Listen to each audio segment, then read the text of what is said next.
So, ladies and gentlemen, a very warm welcome back for our second session of the day. And this is quite an innovative format. We're going to have a fireside chat featuring Stephen White speaking to Shivananda Baikady, General Manager, RT&W Tristar Group.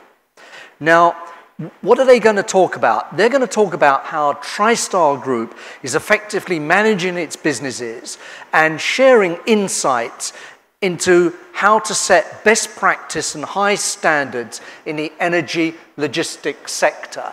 So Shivananda and Stephen, please come up to stage now as soon as you're ready to go. Thank you very much indeed. I'm so pleased to have you here with us today thank you so much.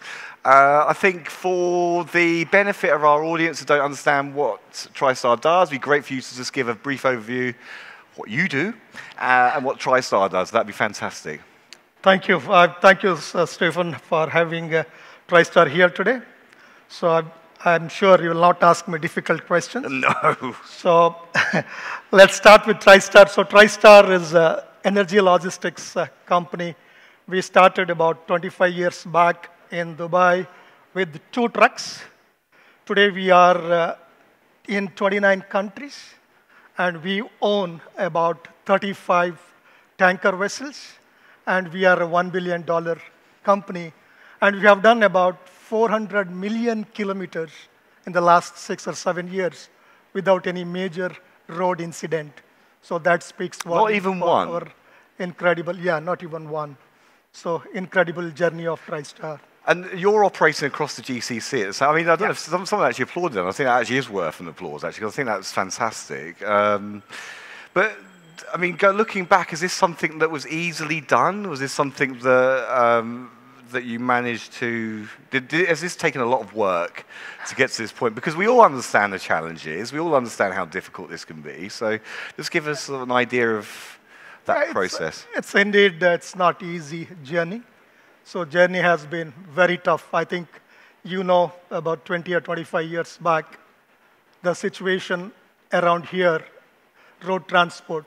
I have seen myself, there is paint additives loaded on a truck, and the driver is, beneath there is a trolley, he keeps it, and he does his cooking there. On the bottom of the Not cooking and driving at the same time, was it? Yeah, so that's how it's been, but now it's changing slowly, a lot of awareness. And for Tristar, what worked for us is, I think our founder, he was passionate about road safety. He was working for an oil company, and he took voluntary retirement, and whatever money, little money he got, he invested in 2 trucks. And could he just not retired? Yeah. What? That's madness. Did he not want to just retire? Yeah, because out of madness, Tristar is born. But we say madness, but actually one of the things that's really sensible is just your driver training program. It's very sophisticated, actually. You use an algorithm. It'd be really useful for you to explain a little bit about how that works behind the scenes. Yeah. So in any transport organization, I think we have discussed in the last 2 panels as well, it's very important to have good drivers with you. So these good drivers have to be made if they're not readily available. So our process of driver management, there are 4 pillars of Tristar: vehicle management, journey management, driver management, and operations management and HSE management, totally 5, but 4 are the main of them. So one of them is very critical for us. From the start, day 1, till driver retires. So we have an enormous number of training programs. For example, to start with something called building culture of barrier thinking. So barrier thinking is nothing but empowering himself to think that if something is wrong, how to manage that by himself. Is that easily done? Is that... no. But it is a real problem, isn't it? I mean, in any market, but let's say, particularly here in some cases, that actually drivers aren't used to being given that sort of empowerment. So... Yeah. So I think, so what we have is we have roughly around 600 drivers here in Dubai, So we run a program called DPL, Drivers Performance League, so which has two elements. One is merits, that which he gets positive points. Other one is demerits, he gets negative points. So we classify them into A, B, and C, and top 10 drivers are all rewarded. The first driver gets 2,000 dirhams cash prize, and also we bring their family members, because most of our drivers are here expats, family members on a safety meeting to reward that driver in front of the family. He really feels proud. So that's kind of a program what we are running. And also we have a driver simulator. Simulator we have developed in-house with the support from a software company from India. So what simulation does, we create actual scenario of the road in the simulations, and we can induce the hazards of the previous incidents, if any, in-house, or if any other customers have shared with us. Those incidents, hazards we induce and see what the response of driver, how he is able to overcome those situations. And this is a continuous process. So this isn't something that he does just before he gets in the truck. This is a tool to use to improve his ongoing driving. How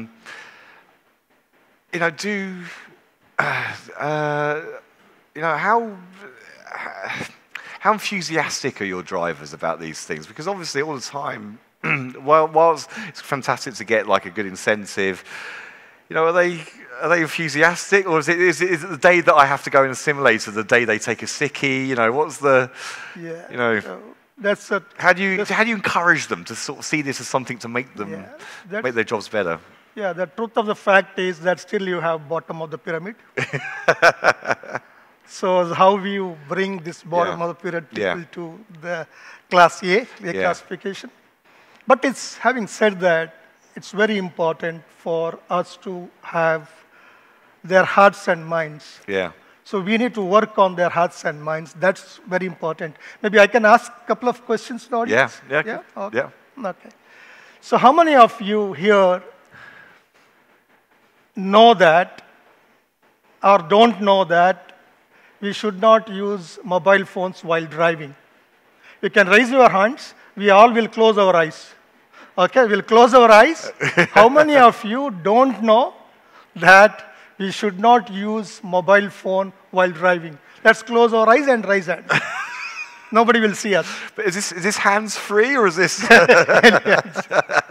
Okay, hands down, please. Yeah. Next question. How many of us in the last 10 days used mobile phone while driving? Close your eyes and raise your eyes. Do I have to answer that question? Yes. Look, we do have some hands. Okay. But it's true, though, isn't it? It's slightly different because most of us aren't sort of driving a 16-ton truck or anything, but we are still driving on a major highway, I'm sure, and we know that's wrong, don't we? So, how do you combat that? Yeah. So we know awareness is there, but we don't follow. Right. That's the problem. So awareness is 100%. I think every one of you has not raised the hand. But some of you might have raised the hand in the second instance. Yeah? Why? Because still it's not gone into our hearts and minds. We think I can manage without, by using mobile phone while driving. The same thing when it comes to our drivers. It's our job as a transport administrator, it's my job to make sure that our people, our drivers, they take it to their hearts and minds and follow diligently.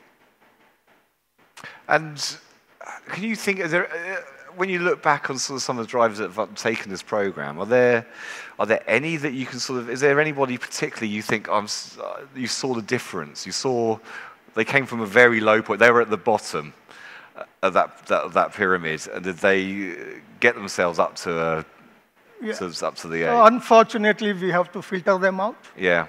So we'll try our best, but it doesn't work sometimes.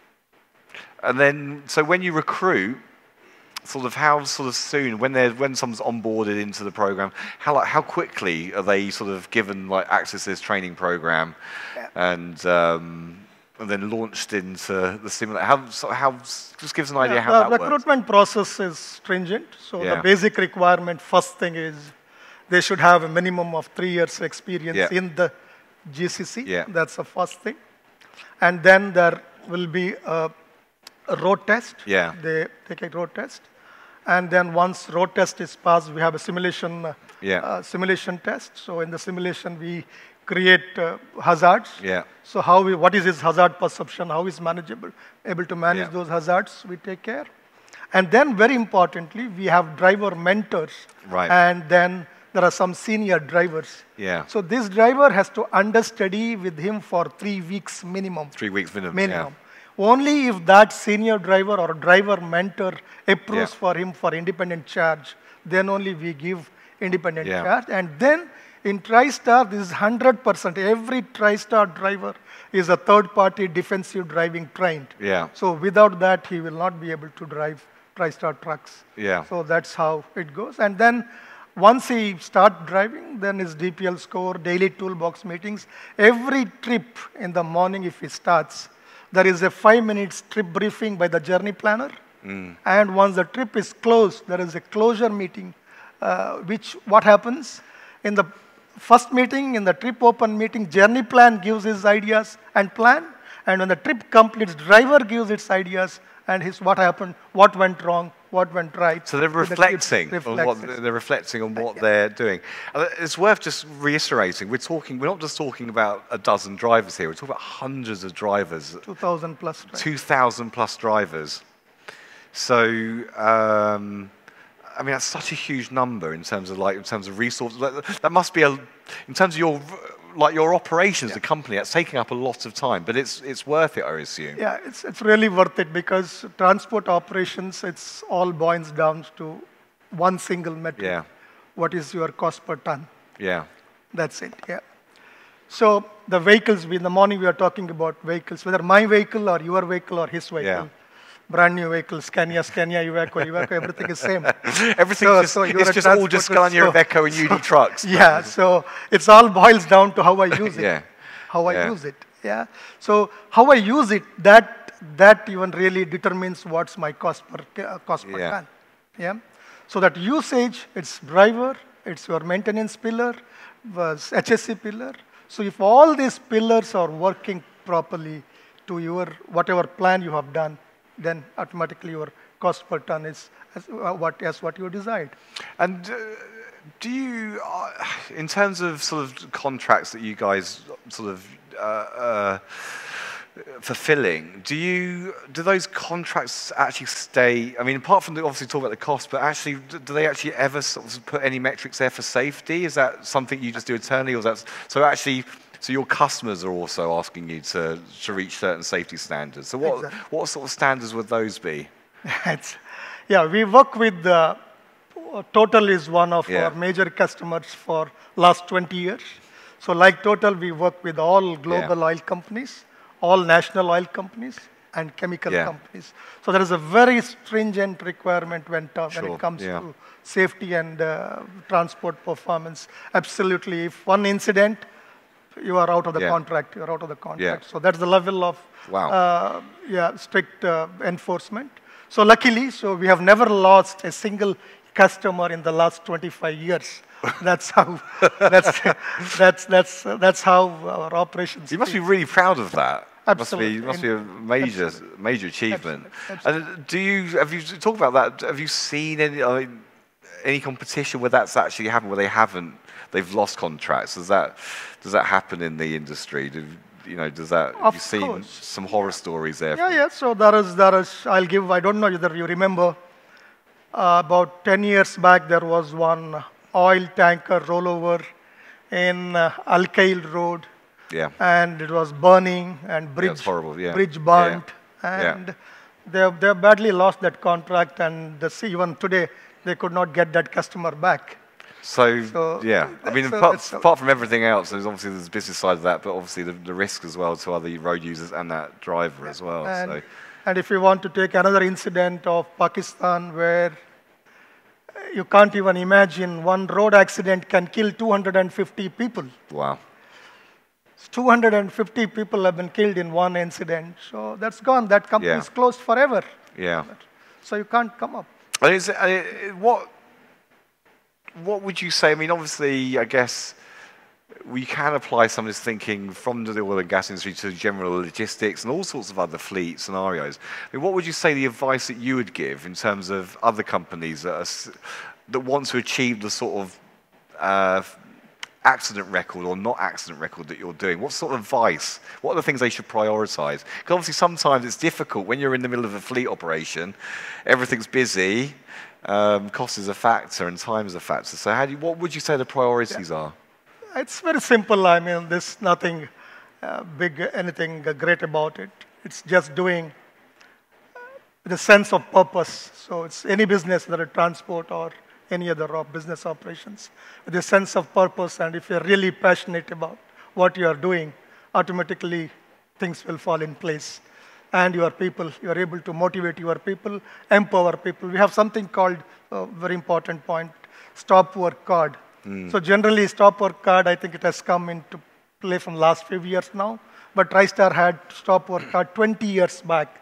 So our CEO himself is authorizing any one of the employees in Tristar up to the bottom level. He can stop a work if something is not safe. If he thinks it's not safe for him, not safe for others, not safe for the environment, he can stop the work. He can meet his supervisor, discuss, and change the scenario, and then get back. Even with customers like Total, they are the one who are really encouraging us. When we go to Total's customer to deliver lubricants, so if we find something not safe there, we can report. We can stop deliver. We don't have to deliver. We can report back to Total. Total will intervene, and we will correct the situation and then do deliver. That's the kind of ecosystem we have. I mean, it's great when you've got a customer that understands, but obviously some fleets might sort of think, well, my customer's never going to, like if I turn up or don't turn up. But you're saying that probably actually they should be a bit more bolder, a bit stronger possibly. Yeah, true. I think that's a line you have to draw. How responsible you are. So if you really believe in a responsible business, then if something is unsafe, I think you will not do it. You will not force anyone to do it. I think so that's what boils down to that. If you are not responsible enough, only we talk about it, we hang all that, on the walls, all the nice pictures, but really on the ground, if it's not coming from the top, probably I think So it has to be throughout the organization, isn't it? I mean, we're sort of running out of time now, but I don't know if anybody has any comment, any questions, any comment. There's a gentleman at the back there. Maybe just your thoughts on safety in general, or just really good fleet practice. So if you could just pass the microphone to that gentleman over there, please. It's coming. Oh, we've got the second microphone over there, please, as well. It's Thomas again. This gentleman here. Thomas generally asks difficult questions. Thanks a lot for the presentation. It's really, really good. I know, and all of us, we know that Tristar is a big international company. They have like really big name and well known.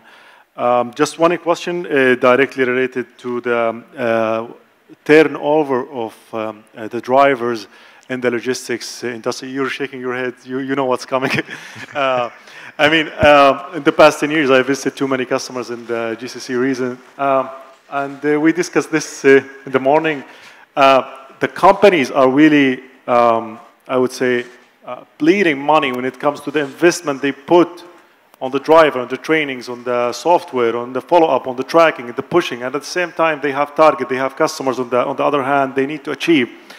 And then the driver, just for no reason, just resign or move to a different companies or just go back to his country. And that's really causing a lot of financial pressure on, hiring, then visa, then accommodation, end of service, then hiring again, then firing. And that's really cost a lot of money.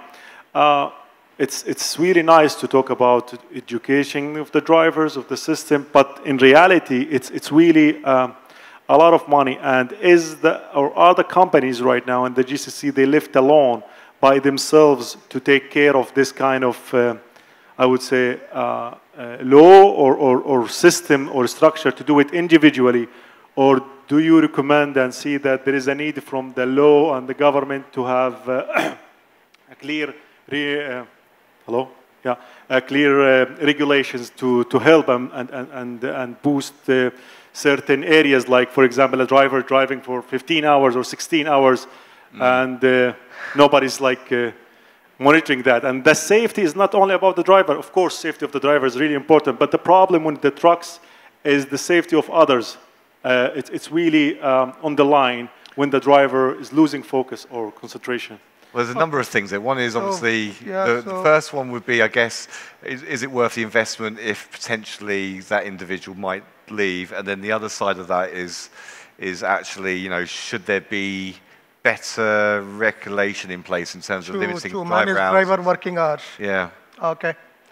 So I think first one is churning, driver churning. I think, yeah, so if I have to give my example, I have about 2.5%. Churning of drivers, turnover. But good news is that even our drivers' sons and daughters, after they retire, they join Tristar. So, so you're thinking long-term. It's a long-term recruitment policy. Yeah. I mean, I think that, my question was like, put the that's how we manage our drivers. Yes.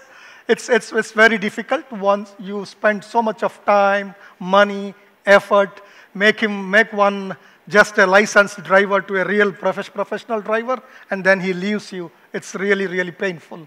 So we can't take that kind of high rate of turnover. But the second one is why they are with Tristar, why our turnover is very less. Even though there is no regulation on driving hours, working hours, we have a very strict journey management plan and driving hours. Drivers cannot drive more. If he drives, he gets a warning letter. If he drives even 15 minutes more without a permission, journey manager's permission, he gets a warning letter. Wow. So that's how it's stringently managed with Tristar. Irrespective of regulation, we don't care. It might come, it may not come, but we are very clear. Our drivers have to be not fatigued. So there is something called fatigue calculator. So every morning when driver comes to work, he meets the journey planner or journey management manager. He calculates his fatigue by asking various questions. There is a calculator, an Excel sheet. He puts that points, that number comes. If anything more than 5, he should not drive. So these are inbuilt. We can develop ourselves and without waiting for regulation. Hope I answered your question. Thank you. I mean, I also assume that we talked about cost there in terms of investment into the driver, but obviously, if a lot of that is centered around the hardware itself in terms of the truck or telematic systems or whatever you're using to actually get the data, I guess that the driver doesn't take that with him, I assume. It's not like a passing gift or anything. So driver is also like me and you. Yeah. Yeah. So it is good to have all technologies in the world on your vehicle. If you don't use it, that's it. Yeah. So we have telematics. I think most of our trucks and cars, everybody has telematics, but nobody uses it. They use it only as a black box. I think somebody spoke in the morning. Yeah, we talked about that earlier. Yeah. When there is an incident, then your customer total is asking us what went wrong. Please give us details. So then we go, give me second by second report, give me what happened last 30 minutes, what happened, how did the harsh brake, or what is the speed, and all that we start, investigating at that point in time. So sorry to interrupt. So a quick question for you from myself then in this case. Is the black box linked to the renewal of the collection of black boxes? Is that connected to your insurance renewal?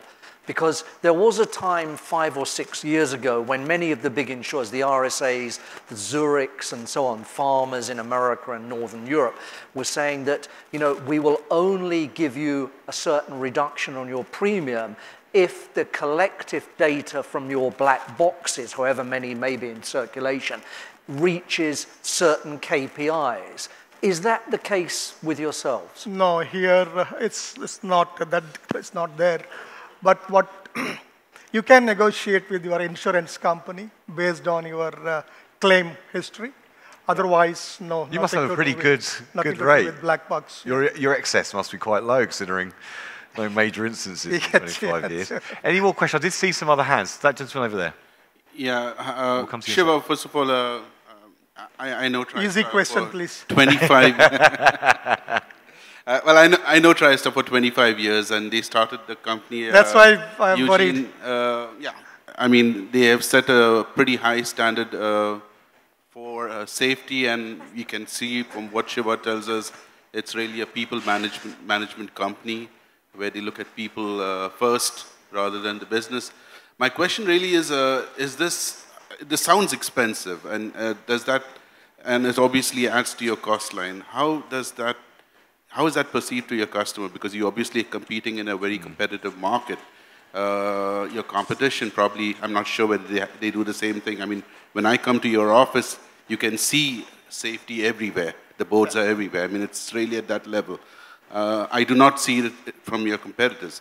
At the end, I would assume you have a... They must have killed 2 people already. No, but my question is, does that add value to your customers? Do they see it, or do they say, okay, you're cheaper, you're expensive? I mean, I guess to flip that around, do you ever lose business because you're... Yes. Thank you. Is that what you're saying? Thank you. You need a... Investment has to be covered in something. Exactly. So you need a political answer or... diplomatic? The truth. It's an honest answer, isn't it? That's what we want. Yeah, so safety or whatever we spoke earlier, it costs money. Absolutely, absolutely, it costs money. But what is the balance? It's you as a business person, so you know what's the balance, where it is going to come, how it's going to cost. So what is your real values, you know, all that. And your customer, some customers say, sorry, okay, give me at this price, I don't care. Then you decide whether to work with them or not. So, but having said that, if you are a responsible business, your sense of purpose, then definitely you will invest money, it's worth for it. Well, I think actually it's a good point, actually. One of the most powerful messages from a business you can do is say no. If it doesn't fit your corporate values or doesn't fit what you need to do, but often that's not the case in this particular market with some operators. Any other questions? I saw another one somewhere. Oh, there we are. Hand over there, gentleman there, please. One more, that would be the final question, then I suppose we ought to move on, but it's good questions so far.